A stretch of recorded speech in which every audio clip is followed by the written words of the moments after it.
Rollins कोहल वर्ग का नैतिकता का सिद्धांत, मोरल डेवलपमेंट थ्योरी। नैतिकता यह वह गुण है जिससे हमें सही और गलत की पहचान होती है। बच्चा अपने सामाजिक परिवेश से ही नैतिकता और अनैतिकता को जानता है।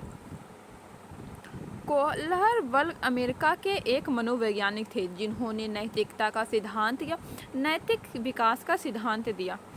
कोहलर वर्ग अपने प्रयोग में छोटी छोटी कथाओं को उपस्थित कर उससे संबंधित नैतिक समस्याओं के संबंध में प्रश्न पूछते थे।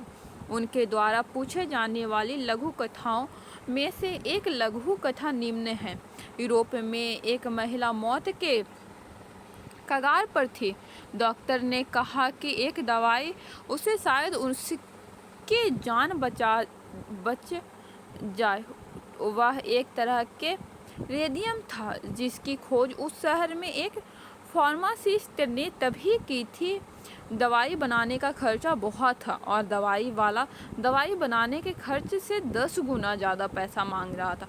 उस औरत का इलाज करवाने के लिए उसका पति हिंज उन सब के पास गया जिससे वह जानता था।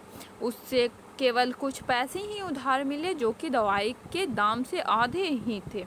उसने दवाई वाले से कहा कि उसकी पत्नी मरने वाली है, वे उस दवाई को सस्ते में दे और वह उसके बाकी पैसे बाद में देगा।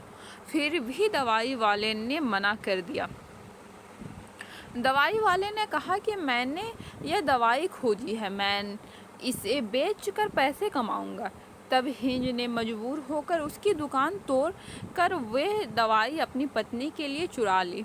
इस कहानी के आधार पर कोहलवर्ग ने 2 बातों पर बल दिया। पहला, नैतिक दुविधा।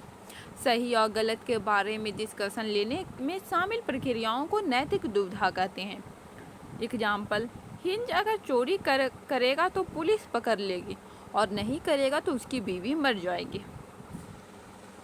नैतिक तर्कन, सही और गलत में से किसी एक को चुनना, जैसे हिंज ने चोरी को चुना। कोहलवर्ग ने नैतिक के 3 लेवल बताए।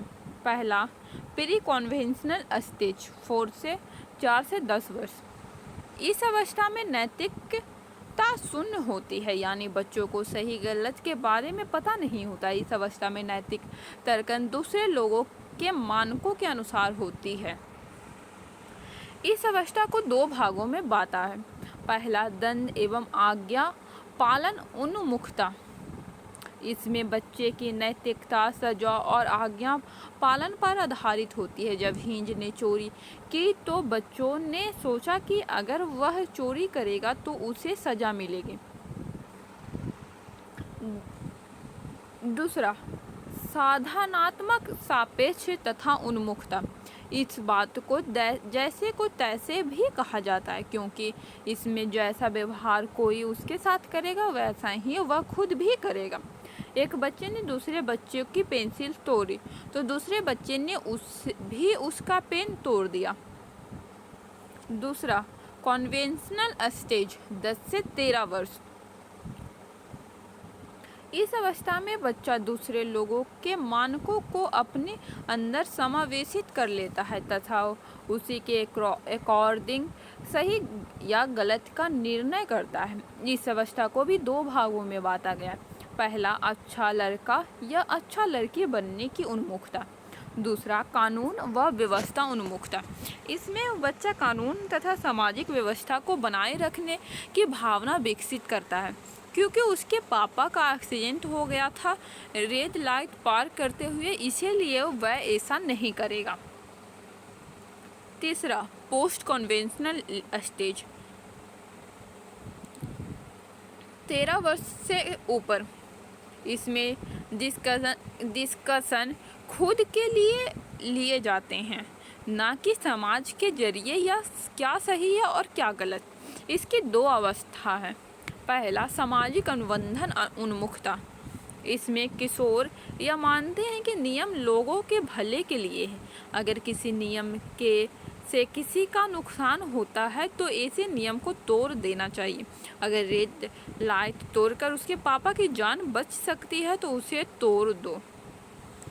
दूसरा, सार्वभौमिक नैतिकता सिद्धांत उन्मुखता, यूनिवर्सल इथिकल प्रिंसिपल ओरिएंटेशन। इसमें किशोर दूसरों के विचारों से नहीं बल्कि अपने खुद के मानकों के अनुसार व्यवहार करता है। इसमें किशोर दूसरों के फायदे के लिए अपनी जान पर भी खेल जाते हैं।